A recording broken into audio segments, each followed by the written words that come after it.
All right, we're here at the Diana booth, and we've got a representative of Diana here to talk to us about a couple of their new rifles that they're offering this year. Tell us who you are and what you do at Diana. My name is Tobias. I'm the international sales manager for Diana and taking responsibility for all the sales in US, in Europe. So this is basically the main job, traveling a lot. And now standing here at the SHOT Show with you and see our new products we have. All right, great. One of the things that caught my eye is it's like a gallery gun, the Oktoberfest Rifle. Can you tell us a little bit about that? Sure, yeah. Go ahead and pick it up if you would. This is like the model we have here is the Oktoberfest Rifle from Diana. It's based on the Model 30, which is a very popular gallery gun in US. Right. Not in US, in Germany. And we took now a version that is available for everybody. You know, the gallery gun in the past was really for guys who were at festivals or something like this, and very expensive and very heavy. And we thought it's a good idea to make an affordable rifle for guys who want to shoot in the backyard and have just a good time, you know, because I think all the time when somebody goes on a fair and has a good time, he wants to have this time also at his home. And for sure, we named it also Oktoberfest Rifle because the biggest event in Germany, and where a lot of gallery guns are and shooting galleries, is the Oktoberfest gun. In terms of how this operates, this is a spring gun? Yes, right. How does that work, the spring mechanism? Well, you have a top cocking rifle, and just cock it in here, and then you're good to go. Always make sure, you know, it's gravity load, that you hold it like this, but when you do like this, it will not work, because we here have the magazine. You can fill up to 100 shots. In Europe, this version is in 4.4, which is lead coppered BBs, which is the original caliber from the former gallery guns.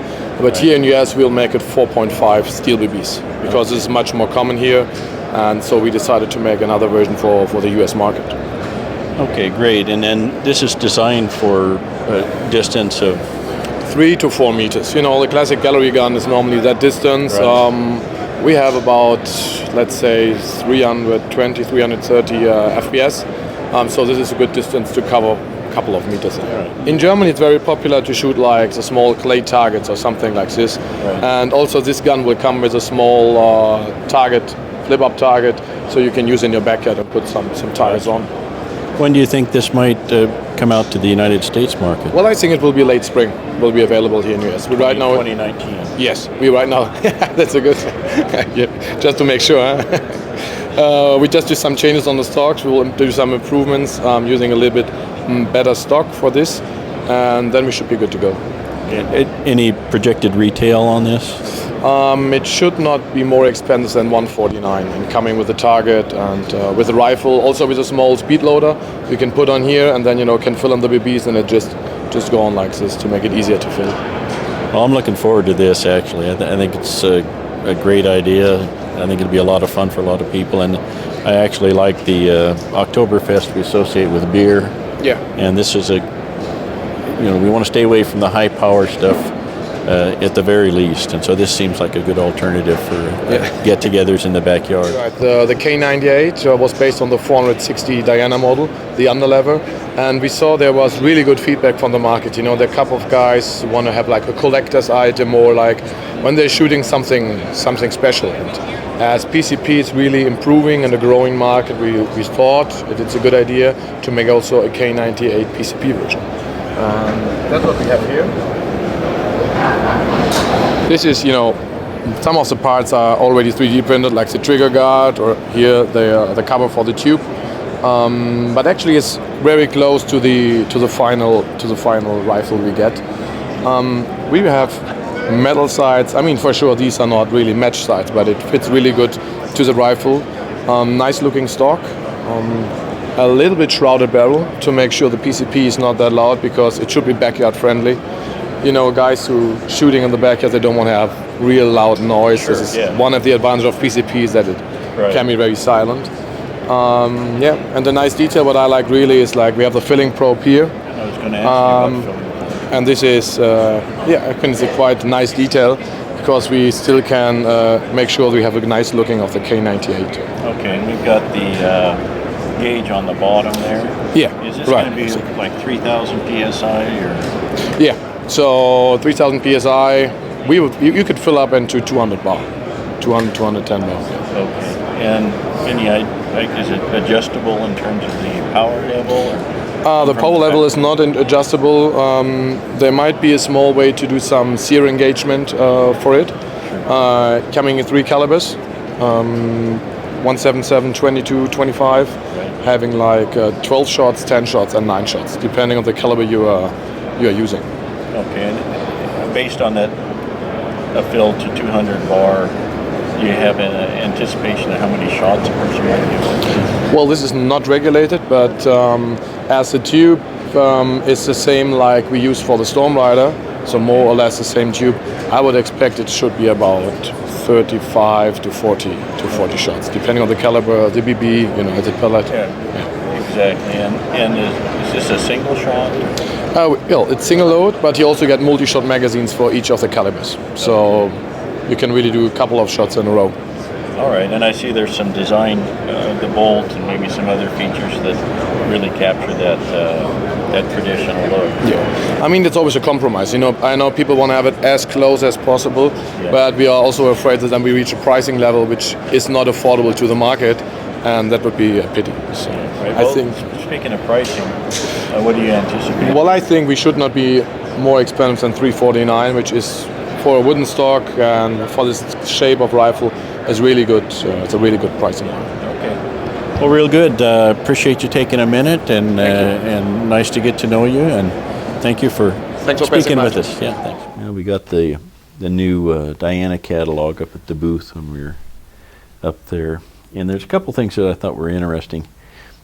One that's going to be confusing if you get the catalog is that they're talking about the 34 Classic and the P34. 34 Classic, by the way, is their best-selling air gun in the United States. But it says here, new in U.S., so how can it be their best-selling air gun in the United States and be new at the same time? And what it is they're they're going to be branding it as a Diana, and the other or previous iterations of this have been as a RWS.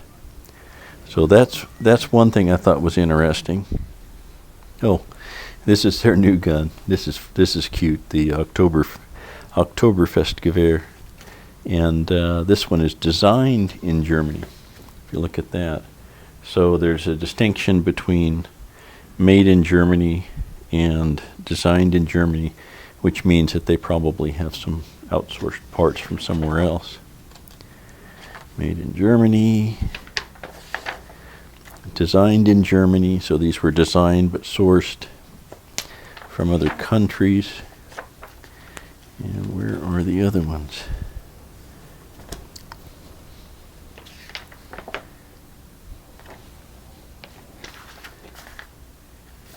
Okay, the Storm Rider, for instance, which is right here. Well, they don't say anything about where it's made. They don't say anything about where it's designed. And the idea is that the Storm Rider is actually coming out of Asia, and it's being licensed by several manufacturers or distributors or whatever. So this is one that Diana took, and they may have specified some improvements to it for their particular model of the Storm Rider, but it's a basic design that several other it's branded in several other ways. So anyway, I thought this was interesting. This one here, the Outlaw, is assembled in Germany. So there may be some German parts in there, but predominantly I would think those are from somewhere else, and then they put them together there.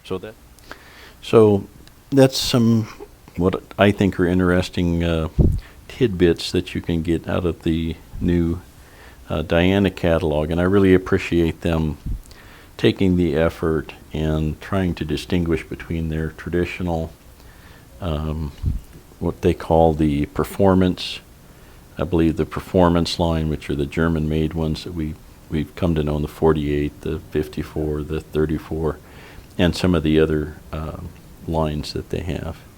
So, kudos to them for making the effort to do that.